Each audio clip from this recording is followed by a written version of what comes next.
This episode is sponsored by PAX, the gold standard in emergency response bags. So when you're working under pressure, you need kit to be both dependable, tough and intuitive, and that's exactly what you get with PAX. Every bag is handcrafted by expert tailors who understand the demands of post-op care, from the high-tech, skin-friendly and environmentally responsible materials to the cutting-edge welding process that reduces seams and makes cleaning easier. PAX absolutely puts performance first. They've partnered with 3M to make perfect reflective surfaces for better visibility, and bright grey interior makes finding kit effortless and fast even in low light. With over 200 designs, PAX bags are made to suit your role, your needs and your environment. And thanks to their modular system, many bags work seamlessly together no matter the setup. PAX doesn't chase trends, their designs stay consistent, so once you know one, you know them all. And if your bag ever takes a beating, their in-house repair team will bring it back to life. PAX are built to perform, made to last. Learn more at pax.bags.com or head to the show notes for further details. You're listening to the Pre-Hospital Care podcast on the Medics Academy Network. Welcome back to the podcast. Today you're going to hear the first of a three-part series on the London bombings. This trilogy has been given to us kindly with permission by Will Extreme Medicine to show here, or indeed play here on the Pre-Hospital Care podcast. So the most downloaded trilogy of episodes last year on the World Extreme Medicine podcast. So part one features myself being interviewed by co-host Will Duffin, and we really walk through that day in detail. Part two is me interviewing Adam Desmond, and part three is me interviewing Sam Sinclair, another colleague of that day. Just to say, there is a content warning and indeed a trigger warning for the episodes. They are extremely visceral in their accounts. They're quite hard-hitting and hard listening at points, but really valuable, just to give you a really accurate portrayal of what was first-hand accounts really of what was the worst terrorist attack on English soil since the Second World War. So I hope you find them informative and indeed insightful. And this is part one of a three-part series. You'll hear the next two over the next 2 Thursdays. Okay, thanks guys. Before we begin, a content note. This episode includes first-hand reflections on the 7/7 London bombings, including descriptions of trauma, risk, and emergency response. While not graphic, some listeners may find the content emotionally intense. These stories are shared with respect for the lives lost, those affected, and the lessons we carry forward, 20 years on. In this episode, I'd like you to cast your mind back to the summer of 2005. The date is the 7th of July. It was high summer. The City of London had just won the bid to host the 2012 Olympics. Everyone was in high spirits. And at 8:50 that morning, 3 explosions took place on the London Underground, at Russell Square, Edgware Road and at Aldgate, and subsequently another explosion on a double-decker bus in Tavistock Square. And these bombings were carried out by 4 suicide bombers linked to Al-Qaeda. And this event, 7/7, was the worst single terrorist atrocity ever committed on British soil. And this year we are 20 years on from this event. And my good friend and colleague, Eoin was there during this time. He was a critical care paramedic. He was 1 year out of training and was one of the first paramedics on scene responding to this event. And Eoin, we've known each other for many years. We've been good friends. I've known that you've been involved with responding to this, but I've never heard your testimony, your account of what happened. So I'm fascinated to hear your reflections today on that. Welcome. Thank you for joining us. Thanks, Will. Yeah, it'd be great to go through it with you, and it's great just to just unpack it in a really honest reflection, really. Absolutely. So let's dive straight in, Eoin. Take us back, just maybe set the scene for us a little bit. Where were you on that morning? It was rush hour in London. It was high summer. What were you doing when the first call came in? Yeah, indeed. So I was working at Bloomsbury Ambulance Station, which is in central London at the time. So we were at UCH, University College Hospital, having just treated a very, I would think, a very usual call. It was to a homeless patient that day, the first call of the day, and we dropped them off and handed them over at University College Hospital. And we were back in the cab of the ambulance at about 8:40 that morning. I'd already started to tuck into my lunch, as we've been on shift from 6 a.m. So I was pretty hungry already. And so I just finished a brief snack. And my colleague I was working with, really beneficially and fortuitously, really, that day, was Ken Murphy, who was the team leader. So we were just starting fundamentally starting what would be the second call of the day. And he got a call on his mobile phone from the what we called CAC at the time, Central Ambulance Control, now called Emergency Operations Center, EOC. And it was just that he said to the controller said to Ken, and I could hear the phone call. It said, Ken, can you just move towards King's Cross station, because we're getting multiple calls for some kind of power surge or some kind of event or incident which is occurring there. We can't quite confirm what it is, but we're getting 10, 15, now 20 calls to this area. Can you just start moving that way, and we'll start to really update you as we go. So we literally started moving towards King's Cross, and that's when things started to unfold. It's so interesting, isn't it? In the early moments of a major incident like this, lots of reports talk about how much confusion there was and how little people understood of what was really going on. Initially, they just thought there was a fire on the underground, which is not, something that everyone's prepared to deal with. But no one, I mean, had you anticipated anything like this, such as a bomb, multiple bombs detonated simultaneously? No, you're right, absolutely. And this is, I think, a key facet and really a common denominator in all major instances. There's a real dearth or lack of information initially about the fruition or the fullness of a major incident. So you're right, it's an evolving picture. And so we pulled up at King's Cross. We were the first ambulance to arrive there, but still, it was, again, to your point, it wasn't confirmed as a bomb. It's still just a power surge. We didn't have anyone coming out of the station looking distressed or with smoke or trauma. And so, to your point, in the evolving kind of narrative, the chronological narrative, that we just heard on the radio, make ambulances 10 at Aldgate, Aldgate East. And Sorry, Erin, for those of us who don't speak ambulance, what does make ambulances 10 mean? yeah, a good question. So make ambulances 10 is literally, I need 10 ambulances. So this was a first responder or indeed a fast Mhm, response unit saying, mhm. look, I need 10 ambulances, which again, that's a black swan event. You don't hear that on the radio, to a call for 10 ambulances down So you knew something big was happening, but you didn't know what it was. exactly, exactly. Okay, so let's go to the King's Cross event. So you arrived there. How many minutes were you there after the actual detonation? Yeah, so King's Cross was very brief. It was literally, again, it was this power surge, semblance of a power surge. But when we went to Aldgate, so we never got out of the ambulance at King's Cross. We started to proceed to Aldgate, and we got to Aldgate. We were third on scene at Aldgate, so third, a formal ambulance on scene. Very much a fresh scene. What I mean by that is people were still vacating the tube train or the station.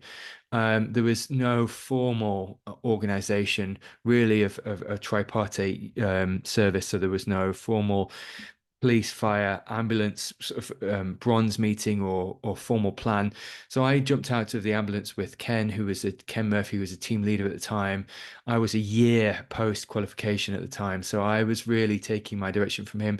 He asked the crew to stay to sort of set up a casualty clearing station whilst we went down into onto the platform and then into the feeder tunnel, which was where the train was. It wasn't actually at station, and that was a key piece of information because that made it extremely difficult to evacuate patients back. So we followed a firefighting colleague who again couldn't quality assure that the power was off, but he had been walking down on the rails. He said, "Follow me."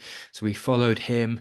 There was no quality assurance that there were circuit breakers on the tracks other than his verbal response. Not normally there's a formal escalation plan, but again, that wasn't in place. We followed him down. My fear, and I think everyone else's fear, the Atocha train bombs had only been a few years before, which was the sequential bombs, which secondary, tertiary devices, and no one could quality assure. No one can ever quality assure that a major incident is safe. So I was really fearful. That there was going to be a secondary or tertiary device down on in this feeder tunnel, which was shy of the platform. So actually, if you imagine that tube trains are about 1.5 meters off the ground, when they meet at platform level, there's a synchronicity of you can walk onto the tube train. But when they're not at platform, there's about 1.5 meters gap between the ballast and the rail and the entrance to the tube train. So it's extremely difficult to get into the tube train. So we arrived to the tube train off 1.5 meters off the ground. The temperature's rising incrementally because the trains normally push the ventilation through, so it's starting to become in excess of 25 to 30 degrees down there, really hot. Quite peaceful, ironically quite peaceful, and I say that in a weird way. There was no screaming or shouting because all the casualties that had and could run away had run away at that point. So it was really a dark feeder tunnel with the London Fire Brigade, with the police, and all I can describe as really hell on earth. Yeah, that sounds like an incredibly risky situation. I can't imagine what you must be feeling as a junior paramedic being thrust into that. Um, and so it was a dark tunnel. You're walking along these tracks. You don't even know if the power's reliably off. There's a secondary device going, and you're climbing this meter up to access the carriage, and you're ready to hopefully treat some casualties. And tell me about that side of things. Who was who are the first patients that you encountered? Yeah, sure. So we got a ladder up onto the into the tube train itself. And we it was really trying to separate the dead from the alive, really, and the priority one patients, because again, the scene had almost self-sorted or self-triaged because everyone who could crawl or walk had done so. But it was really difficult because with such profuse blast injuries, the casualties we did extricate actually looked dead, but they weren't, they were alive. So I remember treating this early 20s-year-old lady. She had significant blast injuries to her face and chest, burns and shrapnel injuries. Was murmuring. She looked like a corpse. There was many corpses around her, and so it became as simple as feeling for a pulse and feeling for was this patient breathing? Did they have a pulse? Because if they've got a pulse, they're clearly a priority one patient and they need to be extricated. And we need to really differentiate between dead patients and live patients, and simply take these World War II stretchers, which were on the tube, which were basically on at most of the London Underground, use them as temporary stretchers to try and basically remove these patients from the tube train, get a semblance of pain relief into them if possible, but then just hold the airway open and remove them to a casualty clearing station, which was basically platform level, and then go back and start to re-sift and re-triage from the tube train. So all your P2s and P3s, you said they had self-extricated and you weren't involved with them. It was all P1s and P4s pretty much in that carriage. Exactly that. Well, And exactly that. yeah, so you were triaging this in real time, and just to give us a sense of how many casualties, what was the ratio of casualties to uh, health professionals at this point? Yeah, so we were definitely outstripped by demand initially. So we got down there and there was a colleague from London's Air Ambulance, a flight paramedic and a Mm. flight doctor down there already. One in the tube train, one on the platform. Then we were joined by a motorcycle response unit colleague. And then it was literally a case of working through the tube train with the doctor, with the HEMS doctor, who was really giving aliquots of IM ketamine actually to try and get any patients out of pain that were still alive. In a very metered and cautious fashion. We were working through the tube train, probably in excess of 10 to 15 um, bodies slash priority one patients. The actual priority one patients weren't that many. To my recollection, there's about three or four possibly five, and we were, and the rest were dead.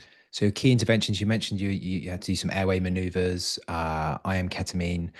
Did you have, was there any catastrophic hemorrhage? Did you have to do any There bleeding wasn't control? actually. No, you great question actually, and there wasn't because so there was amputations. They what we generally find with blast injuries, there's the traumatic nature of blast injuries is that it caused a lot of arterial spasm, and so there wasn't much external bleeding, Mhm. or indeed internal bleeding. There was a lot of soft tissue injury.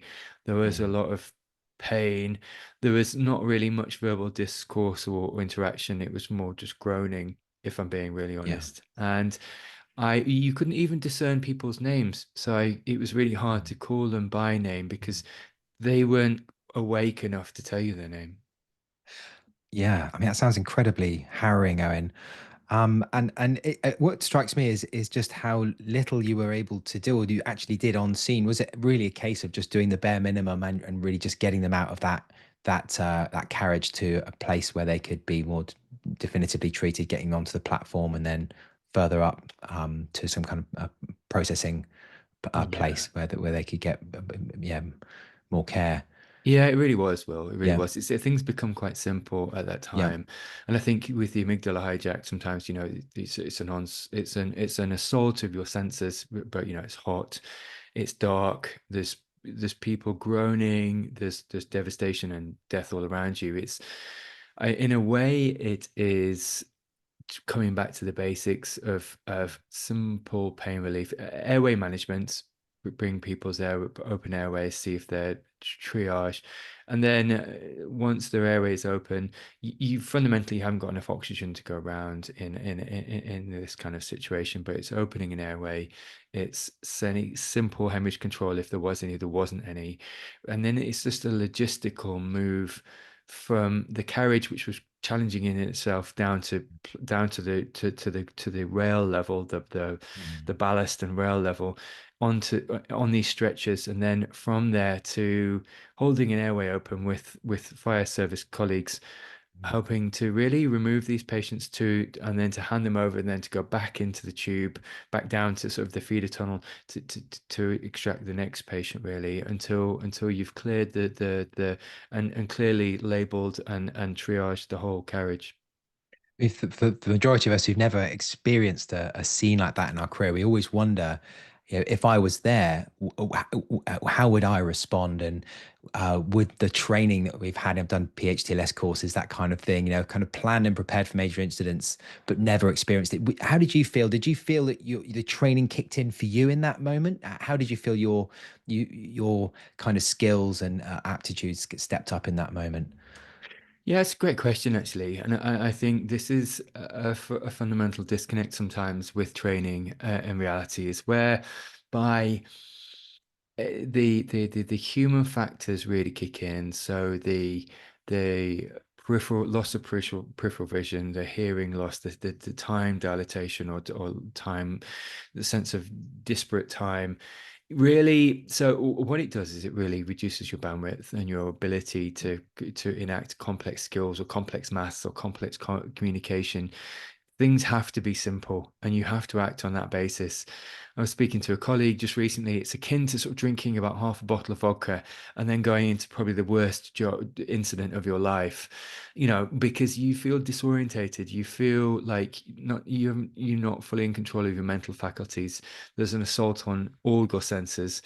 And so I think in a way it's trying to deduce primitive interventions that will hopefully be meaningful, which is airway management, which is hemorrhage control, which is logistical moving of patients to provide meaningful, more complex intervention as you become more on your footing, because you're almost on a war footing. You're almost Mm. in this such a quick deference of time in what can only be described as a living hell.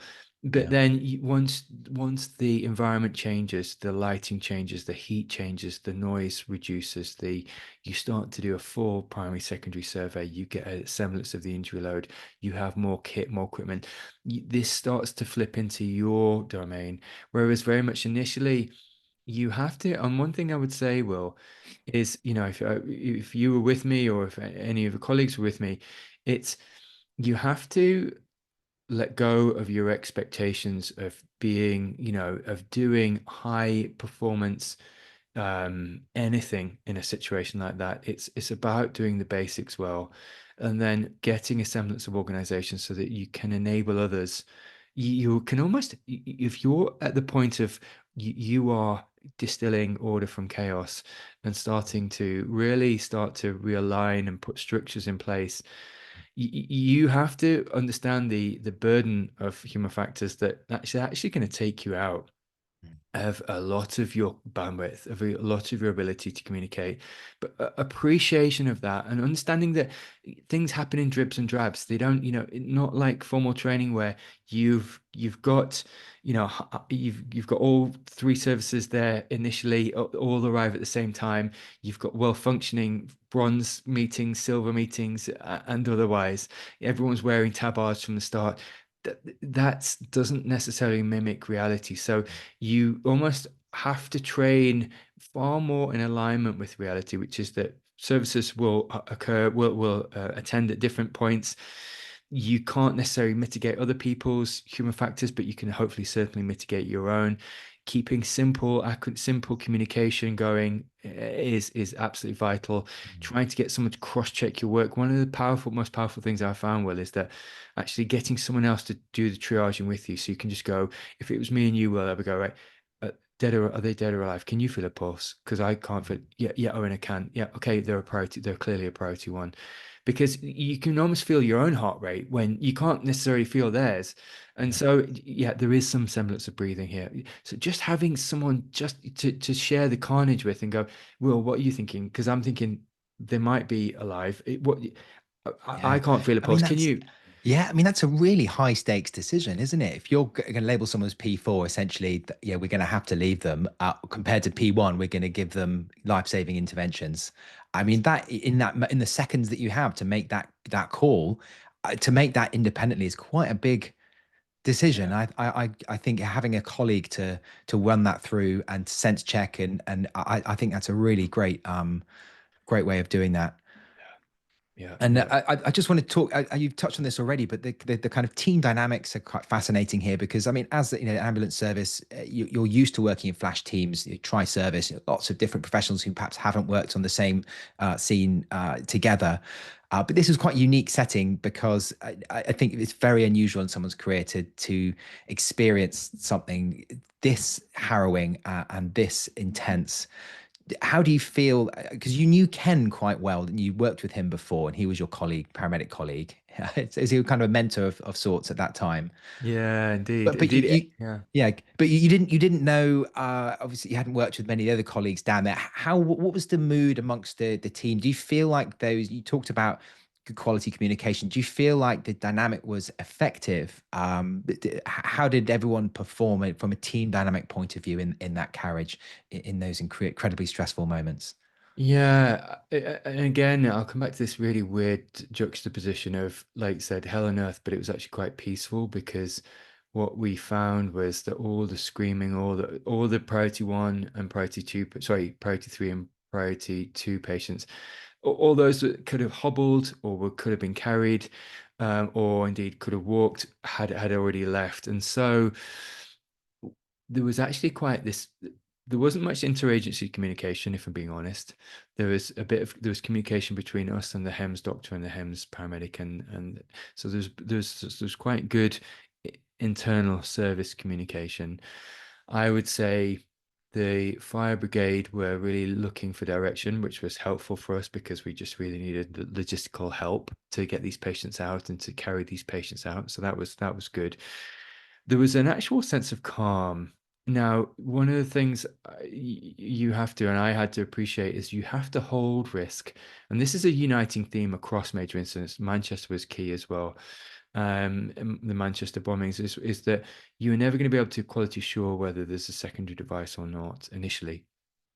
And the police were down there in the tunnel with us, and they managed to bring torchlights down and get a sense of visual acuity to the scene. But they couldn't quality assure there wasn't secondary devices. So I was constantly worried because of the Tokyo train bombs a couple of years before of there being a second detonation or device. Anyways, so what happened after, I do remember this, once we'd triaged and re-triaged the tube train down in Aldgate and got every alive patient out of that priority one patient out, the police blew a whistle, and that was really a signifying just to get out of the tube feeder tunnel, because it needed to be sweeps for criminal evidence, but also for risk of a secondary device. Now, true to say, the secondary device would have probably already gone off by that point. As within the Atocha train bombs, they go off sequentially quite quickly. But I just come back to this. There is a certain amount of risk you have to hold.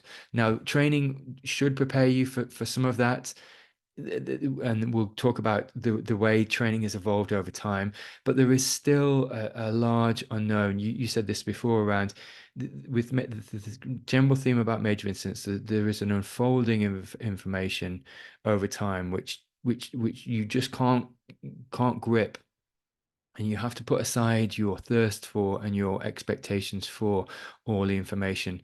Because at that time, Will, we didn't know it was one bomb, two bombs, three bombs, four bombs. We thought it was five, six, seven. We didn't, it was an evolving picture. We just thought London was under attack. You didn't know when it was going to stop. So you have to hold a certain amount of risk. You have to communicate overtly, because you have to just push past the human factors of the amygdala hijack, and then you have to just do the basics well. Let me ask you this, Eoin. If you back then you were a young buck, 1 year out of paramedic training, you were I'm just interested to know how your risk threshold and tolerance may have changed 20 years on. You're now married with a young son. Would you, given your kind of accrued wisdom and life situation now, would you still feel comfortable going into that tunnel with the risk of a secondary device, or has your risk threshold changed? Yeah, it's a great question, What would you do actually. now if it was you now, Eoin Walker, Yeah, 2025? Would you still yeah. go down that tunnel? Yeah, I think when you, and this sounds trite, and I'm trying to just be a bit more honest about this, but I think when you put that uniform on and when you're getting paid to do a job, I think you have to do the job you're being paid for.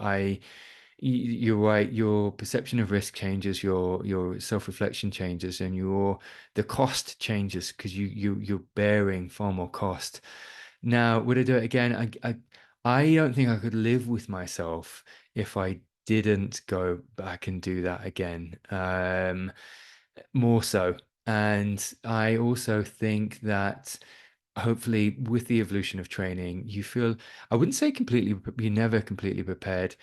You've got more to lose. There is more cost. Would I do it again? Absolutely. Would I have, even back then, if I could take a pill, would I take a pill and forget about it? No, I would be on shift that day. I would go through what I went through that day.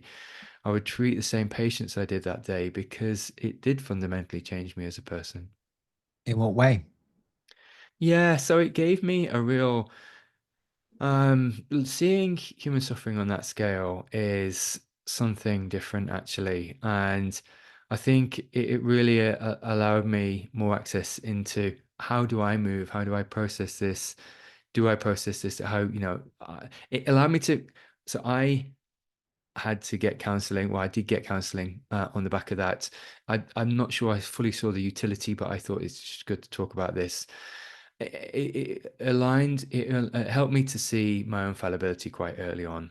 It also allowed me to see the fact that this is a vital role I'm playing.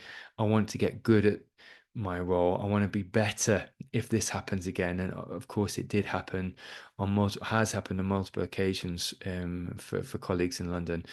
So it gave me a sense of my fallibility. It gave me a sense of, I've got a long way to go.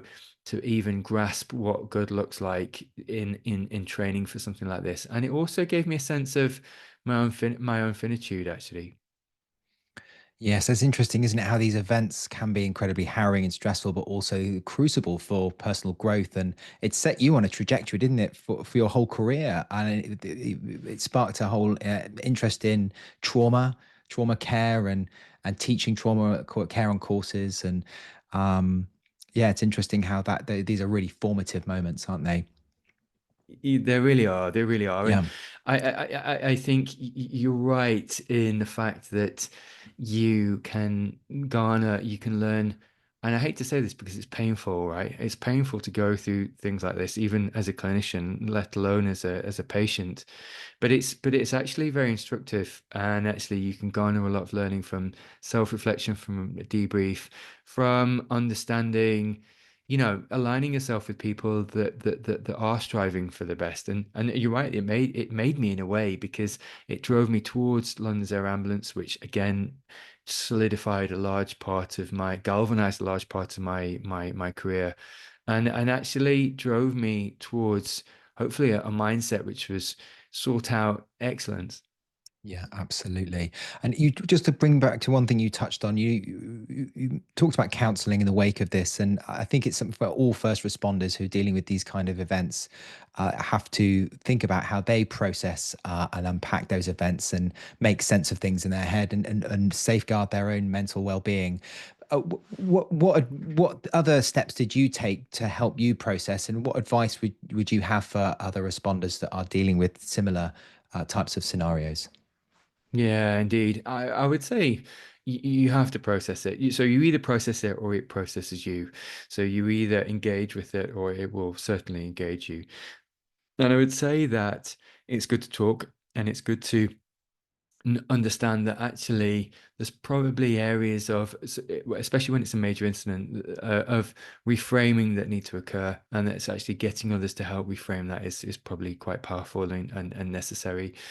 There's a lot of debrief which happens informally at station level, and that's also sometimes quite healthy, just to get people's opinion and just tell your narrative, and then to do it more formally as well. But I would say don't fall into the trap that you are an island and that and you're invincible.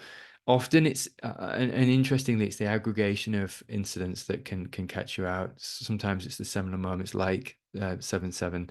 Other times it's the aggregation of other moments which have been unprocessed, and it can occur later on. And it certainly caught me out later in life as well. So I'd say engage with it before it engages you. I'd also say that it's you need to give yourself permission that you probably aren't going to be at your best that day. And that's okay. That is okay, because A, you need to be able to live with yourself. B, you need to be kind to yourself. And C, you need just to take the lessons learned on the chin. That your communication could maybe improve, or your mitigation of human factors, or the way you steward or lead a team. It's not necessarily going to be optimal, but that's okay. So interesting to hear that, Owen. Well, I mean, I've never experienced anything quite like this, which is partly why it's so fascinating to me, and I'm sure many of our listeners. But when I've dealt with critical incidents in expeditions and kind of TV and film, I feel like there's an inner voice. If you can relate to this, but in the moment, there's the inner critic is thinking, "Am I doing a good job here? Am I, is this judgment almost in real time, which it can be quite distracting." And then also, in the aftermath of the event, you always look back, and the first things you pick out are naturally, "Oh, I didn't do that. I didn't quite spot that thing. I could have been slicker here." And especially with TV, you can watch yourself back on camera as well. Which is, and yeah, if you got any advice for how you can, I mean, you talked about being kind to yourself. I think that's really key in embracing some of the messiness and the chaos of the scene, even though there are structures in place. Even with that, it sounds like that chaos is inherent to this type of work. How can practitioners dealing with incidents, how can they be kinder to themselves? How can they approach this in a way with show self-compassion? What are your thoughts on that? Yeah, indeed, indeed. And we're going to do this on the podcast, and look at the compassionate debrief and how debrief can be more compassionate, and we can lead with affirmation as well as look at areas of challenge and areas of improvement. But I think I think self-care and self-compassion is a daily you have to sign up to it daily, and that's again a self-narrative. And I don't want to sound overly uh I don't know, anything, but I actually, you do need to practice self-care on a daily basis, self-good talk. You have to maybe dispel the negative voices that can creep in. I think some of the bigger points I took on board was that actually the more I put myself in critical care situations, and incidents like major incidents which I've been to after 7/7, the more you immerse yourself in these kind of environments, the more you can have these metacognitive, like you said, you can actually write, how do I optimize this? Where are my deficits? Where are my weak points? What am I not addressing? How can I optimize communication, clinical care? Has that, has that cannula been properly secured? Are we given all the drugs we can give? Am I missing anything? Does everyone know everyone's name? All these, you can start to really garner the 1%. But it's a journey. It's absolutely a journey. And then the more you put yourself into critical care situations, the more you can pull back from the amygdala hijack. You can start to transition from drinking a cup of tea or a cup of coffee at 2 miles an hour, nothing, and then go into an absolutely florid 6-person, 7-person road traffic collision with amputations, with everything, and hopefully operate with some semblance of normality, some semblance of clear communication, some semblance of sequential treatment, and execute a plan. But it doesn't happen initially. It doesn't even happen necessarily eventually, but you can start to anesthetize yourself. So you're starting to fight as you train, you're starting to operate differently, and you're starting to embody this kind of, in a way, this semblance of high performance, whereby you you're the you start to dictate. So you're the thermostat, you're not the thermometer. You're not being impinged, you are dictating the temperature of the team. You are the homeostasis of the team. Your cadence of communication is consistent.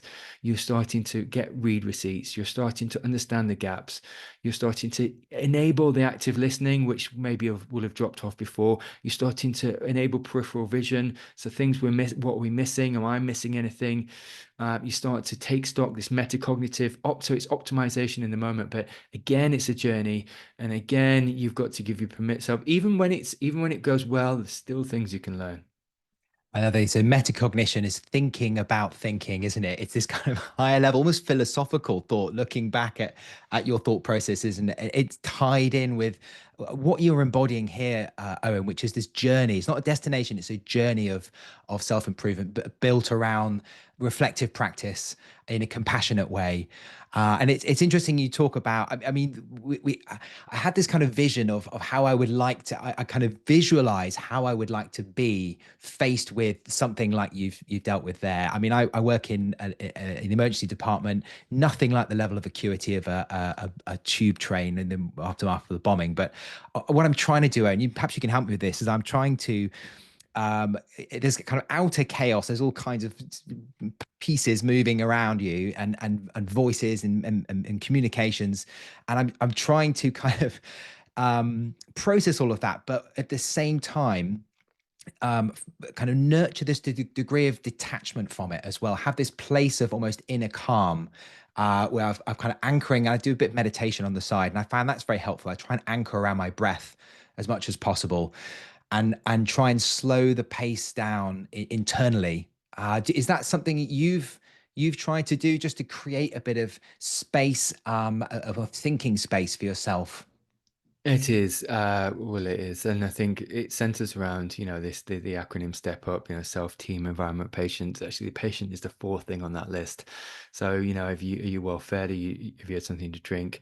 Is the team stewarded well? And then have you mitigated everything in the environment that you can do before the patient? Because then you can optimize. But you're right.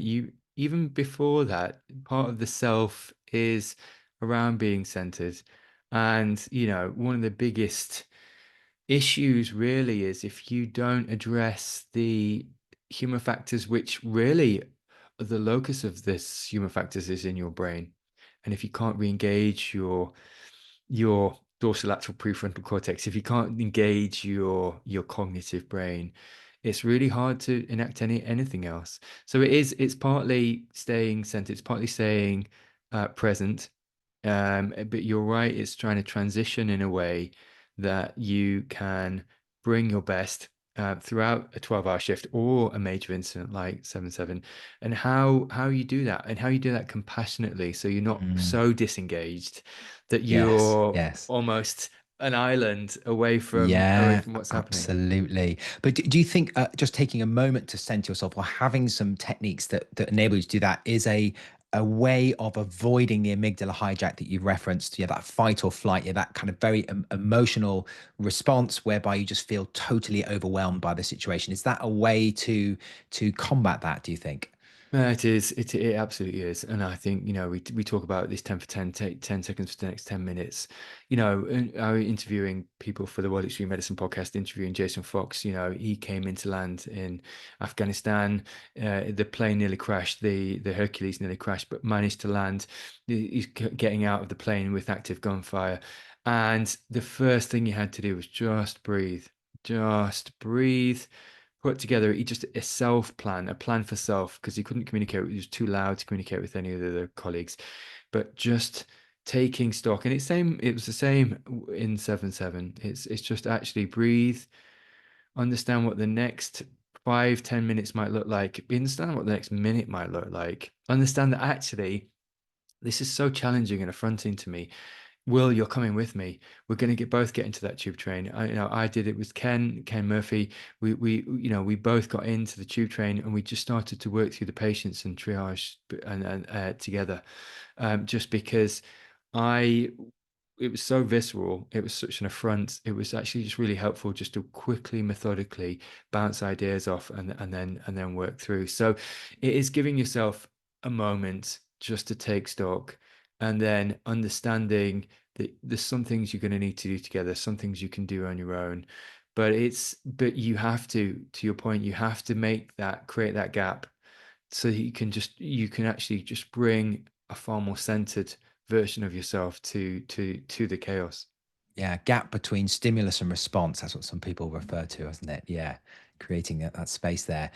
I've heard Jason Fox's his account of being in an active firefight in Afghanistan, having just jumped out of a helicopter. It's full on, isn't it?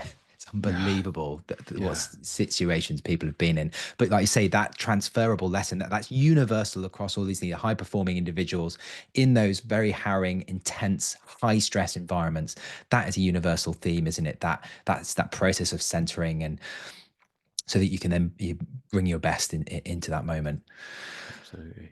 Let's talk about, just for a moment, before we bring this into land, to use a classic Owenism, let's talk about paramedic training and disaster response. Things were what they were 20 years ago. How do you think in the recent years, since the 7/7 bombings, how have things changed for the better or perhaps for the worst in terms of our preparedness and our ability as a health system to respond to massive incidents like this? Yeah, indeed. And 7/7 was a wake-up call. There's been another number of incidents which have really challenged in a number of ways the health system. I think training has got a lot better. We formed, certainly from a UK context, the Jessup principles, and this is the Joint Emergency Service working principles for major incidents. And this is just fundamentally about the five main principles of any major incident, which is try and collocate, communicate, use language which is clear and free from jargon, coordinate between the team, and identify priorities. Nothing more basic than that. Joint understanding of risk, because you are going to have to hold risk both jointly and individually. And then shared situation awareness, and that really is maybe using methane as is the acronym, or a joint decision making model. So what we're trying, and I understand that actually it's very hard to prepare for any major incident, because there's always a unique signature. Always. Every major incident has got its own facets of complexity or nuances, but there is some joint principles you can use, and these five are excellent. There is also, also a semblance of there's been high fidelity simulation in the past. I'm sure there's still some way to go, but high fidelity simulation has got a lot better. Joint working, so what, and this is one of the things I really appreciate because at 7-7 it was extremely difficult, is this semblance of actually joint working in training. So fight as you train, and actually you have to train together because I don't want to meet you as the silver fire or the silver police losing your mind because you're so you're overwhelmed, as might I be, but you don't want that to be the first time on a hot underground station on the 7th of July 2005. I want to have met you before, or indeed met someone like you of your rank. We've hopefully trained for something like this. In fact, to be honest, even to the point where we've trained that one of our team members or a couple of our team members are going to be overwhelmed, so we know what that's like, and we can move in that way where we've trained together as an interoperable service, tripartite service, or even more services involved. And actually we get a sense of we've been here before, even if we haven't. Yeah. So do you feel like the training, so you talk about high fidelity simulation training, has that played a big role in improving clinicians and service level ability to respond to these moments? Has that been a real step change over the last 20 years? It really has. It really has. And our awareness of human factors as well, and the multifactorial human factors, individual factors, but also team factors and task factors that play out, and learning how to mitigate them. There's still some way to go. There's always some way to go. Communication is always a regular attender at these debriefs. So, a dearth or deficit of communication. So there's always some way to go. But I think it really is about putting yourself into these situations ahead of time so that you can learn more about yourself and more about the team, and then understand that actually it is probably going to be different in reality. It always is. It always is. Every major incident has its own challenges. One of the commonalities that's coming to the fore now is that some of these priority one patients, either from a blast or ballistic or road traffic collision perspective, if they're priority one, they don't need to be necessarily held at a casualty clearing station. They need to go to definitive care quickly, because almost sometimes holding these patients at a casualty clearing station can actually almost increase mortality. And actually, some of these patients need to be expedited through the system. The adage of blood products closer to the patient also seems to be improving and mitigating mortality. Yeah, lots of changes. Usually tranexamic acid, I think perhaps 20 years ago, that was less of a thing back then. It was, yeah, tranexamic acid, exactly. Yeah. The adage of potentially lioplas, which came from the Manchester bombings inquiry, but also, the utilization of 10-second triage, the major incident, the MITS, so the major incident triage tool. So, making things simple, giving credence to human factors, not, trying to do complex maths of a sort and sieve, making things simple. So that actually there's this similar semblance of triage. We can move patients through, we can get the sickest to definitive care quickly, and we can start to do the most of the most. Before we bring this to a close, Owen, are there any final reflections you had? We've just spent some time going back through a very intense moment in your career, in your life. Are there any final things you wanted to speak about? Yeah, I think some of these events, I think one of the things, and you can attest to this actually, Will, through your experience both as GP but also doing Survivor and doing different expeditions, is that don't negate the power of a single patient interaction having an effect on you for the rest of your life, in a single moment, because that might be the last conversation that patient has, and those words might stay with you for the rest of your life. And one of the privileges we have is that we do get to see patients in that stage, in the worst moment of their lives, but just don't negate the power of that and the power it can have on them, maybe the last conversation they have, but certainly on you as well. And treat that with the utmost importance. And it's hard because of the general malaise of shift work, of 24-hour shifts or 12-hour shifts. But actually just reflect on the importance of patient care, and the privilege that is really. Yeah, I think there's an interesting tension there, isn't there, between recognizing both the intensity of this work and how those certain patient counters do stay with you, and they do leave an indelible mark on you, and that can be quite harrowing. It needs to be dealt with and processed. We need to kind of prioritize self-care with that side of things, but also recognizing what an immense privilege it is to be there, to be able to step in and help people in these moments of need, and what an incredible job it is we all do as health professionals. And that's what drives me. That's I just feel very lucky to be doing this kind of work. And Owen, thank you so much for sharing your very candid testimony of the events of 7/7. And all your hard-fought wisdom as well. I think there's lots we can all learn from that conversation and take away into our own work. So thank you. No, thank you, Will. I think it's great to process this with you and just go through it. So thank you. You're listening to the Pre-Hospital Care podcast on the Medics Academy Network.